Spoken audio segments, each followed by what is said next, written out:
Hi, and welcome to Extraordinary, where we explore extraordinary things in life, whether it be a talent, a pastime, a story, or even a moment. I'm your host, Nenad Zdralic. Last time on our show, we had Graydon Gilmore, a magician who showed off some of his tricks. This week, we take a ride on an environmental journey where we'll learn how to save the world. Let's take a look at our very special guest, Adam Casper.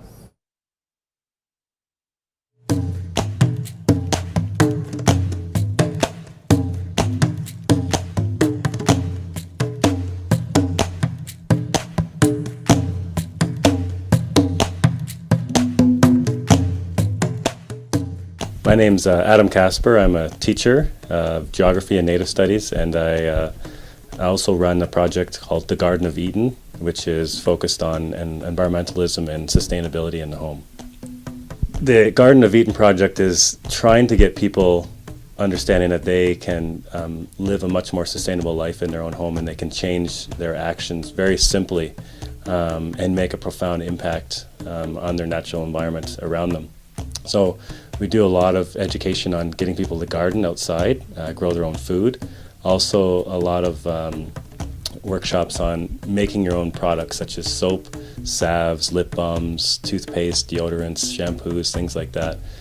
Very cheaply, but also really good for the environment.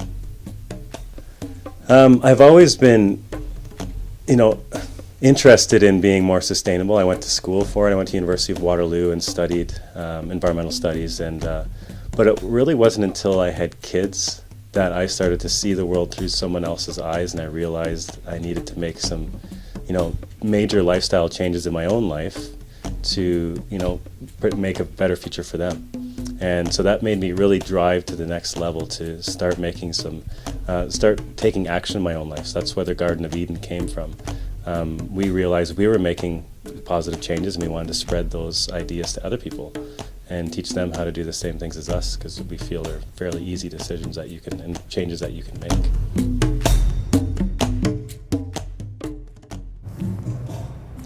Welcome back. Adam, thank you so much for being here and taking the time out to be with us. Thank you. We show you that you traveled a lot, and I was wondering, how did that affect your view on the environment? Traveling, by and large, it's inspirational to see, other environments around the world, see beautiful environments, other way from the mountains of the Andes Mountains to the deserts that I traveled to. So just seeing that was inspirational to me, but I also got to see other ways of living and other ways of being more connected with your natural environment. Got to, see lots of experience indigenous people's lives, and that inspired me to, try and be a bit more connected in my own life with the natural environment. I also got to see how nature is often taken for granted in our own society, and looking out at other places that don't have access to the water like we do, or clean air and clean food systems. Some people just don't have that, and I realized that was something we take for granted in Canada, and I came home and I wanted to just make sure people understood that. Let's take a look at Kyle with a tour of Adam's home.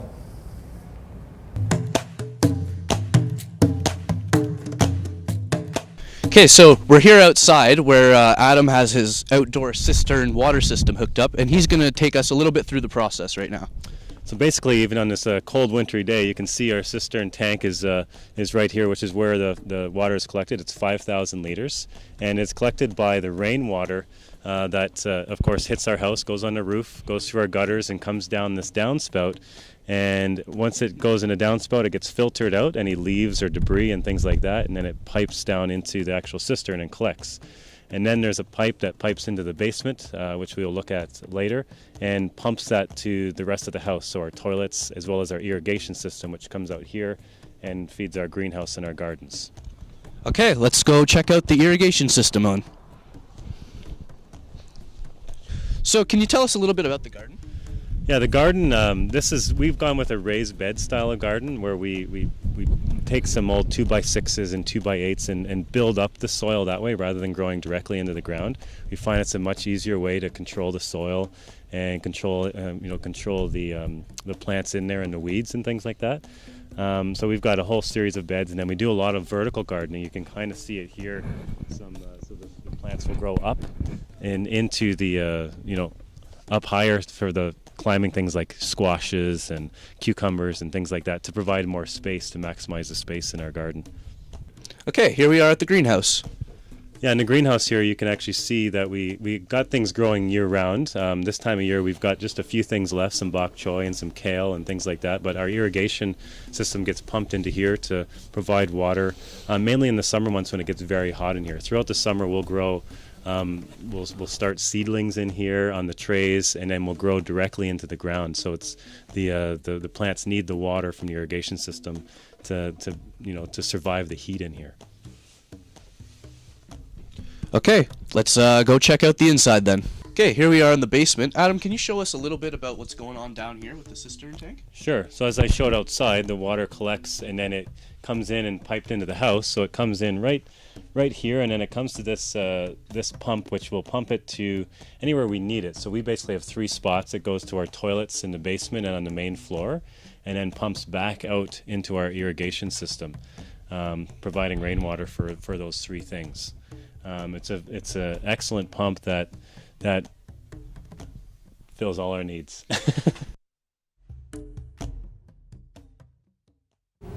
All right, thanks, Kyle. Adam has generally brought in some ingredients for us to show how to make our very own organic toothpaste. You want to show us? Yeah, so there's a lot of things you can make in your home that is really cheap and much more better for the environment, and you know that it's natural and all the ingredients in it. So one thing that I find is really easy to make is my own toothpaste, and there's just very few basic ingredients that are readily available in your own community. So of course the base of toothpaste is baking soda. Baking soda is great for anything with teeth because it acts as a whitener. So you don't have to spend all that money on getting teeth whitening and done at the dentist, those expensive programs. You can really just use baking powder or baking soda.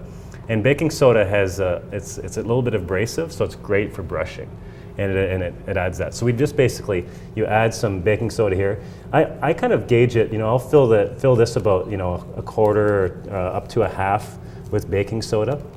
So I'm going to fill it up here, just pop it out, and then the other thing that's a little bit abrasive that is good for toothpaste is salt. Salt, adds just a little bit of texture and abrasiveness. That's an optional ingredient. Some people add that, so I usually put in just a bit, which helps get things off of your teeth and things like that.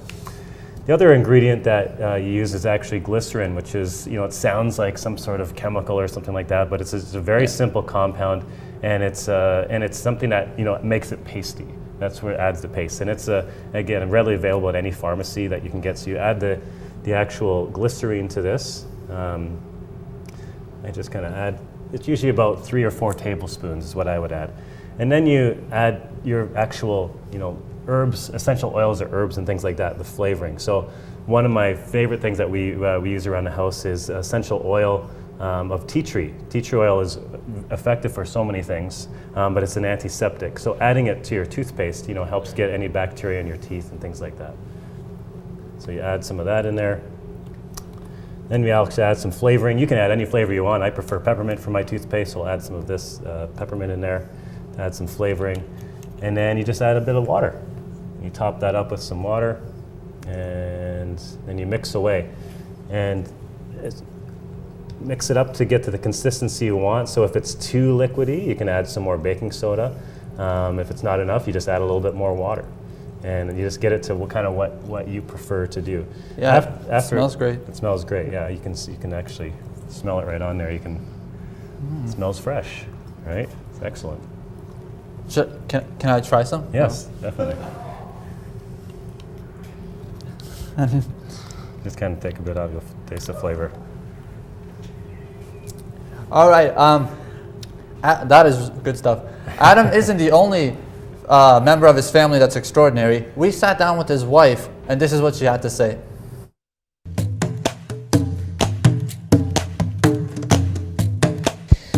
Well, the whole reason I started looking into natural toiletry products and that was when I was first pregnant with my son, Xavier. I started reading books on how to be like a green mom and do things more naturally. And I was shocked as to all the actual chemicals and things actually found in products. There's a great book called There's Lead in Your Lipstick, and again, in those kind of things, I realized I was covering myself in all those products that were going through into the fetus, and I didn't want to do anything that would jeopardize the baby. So I really cut out every product that I could that I knew had all the parabens and the synthetics and all the chemicals and things that are linked to cancer, and it didn't leave a whole lot of stuff left.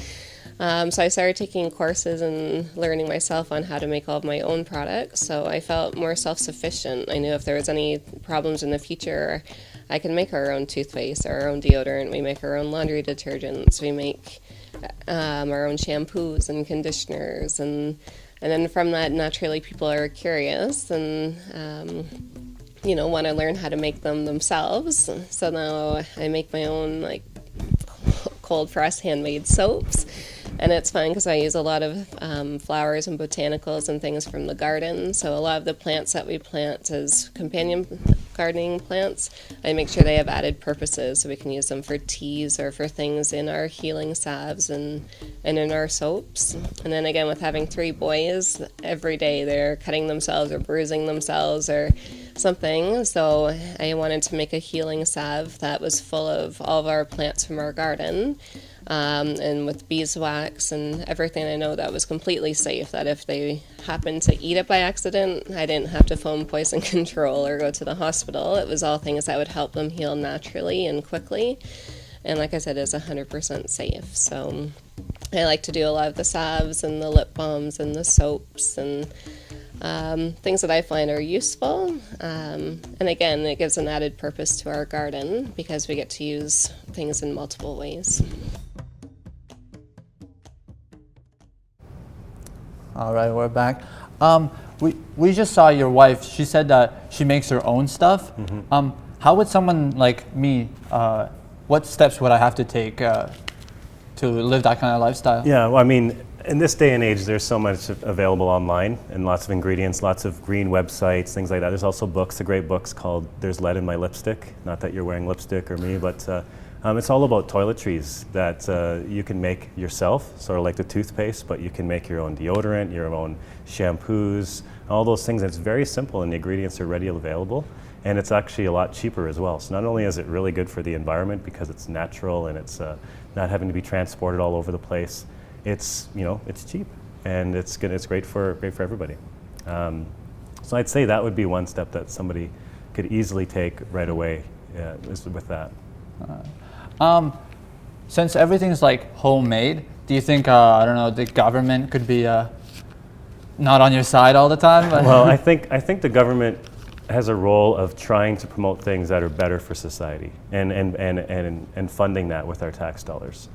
And at the moment, a lot of that, it goes to industrial style and large scale products and corporations and things like that. Yeah. I think the government needs to do a better job of shifting the focus and saying buying organically should be the cheaper option. When you go to the grocery store, organic food is usually more expensive. But it shouldn't be that way because most of it is locally grown and has less input, so it should be cheaper, but it's because they're not receiving the proper government incentives, whereas the ones that aren't as great for the environment are. So it's a matter of the government sort of shifting that focus towards the organic lifestyle. You mentioned shifting the view. Do you think they could invest money into making like better technology? Technology. The interesting thing about technology is that it can disconnect us even more for the environment. So I think the main thing is just shifting their funding more towards what is sustainable and things like that. Yeah. Well, that's all the time we have. Thank you, Adam, for coming on our show, and thank you to all the viewers for spending your time with us. Tune in December 2nd for our very special Christmas edition of Extraordinary. See you later.